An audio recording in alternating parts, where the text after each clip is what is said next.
In today's video, I'm going to teach you how to set an automatic download link on Paperform. This tutorial will guide you through the process step by step, making it easy for you to share files directly with anyone accessing your form.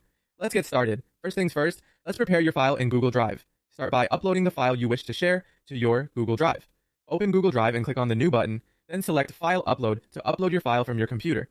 Once your file is uploaded, you'll need to adjust the sharing settings. Click on the file to open it and look for the Share option, usually represented by a silhouette of a person with a plus sign. When the sharing settings appear, change the access setting to anyone with a link to ensure that anyone who receives the link can access the file.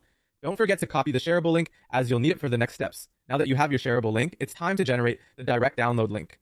To do this, you'll need to head over to Paperform's Google Drive Direct Download Link Generator. This tool will help transform your regular Google Drive link into a more convenient direct download link. Once you're on the page, paste the Google Drive share link you just copied into the field provided. Then simply click on Generate. This will create a new link that will allow users to download the file directly, skipping any preview pages. With your direct download link ready, let's embed it into your Paperform form. Start by navigating to the form where you want to add the download link through the Paperform editor. Within the form, add a text field or an image, which will serve as your clickable element for users to download the file. Consider using a descriptive label or a compelling image to make it clear what users can expect to download. Once you've added the text field or image, link it to the direct download link you generated earlier. Make sure to save your changes, as this will update your form with the new link. Finally, it's crucial to preview your form to ensure everything is functioning correctly.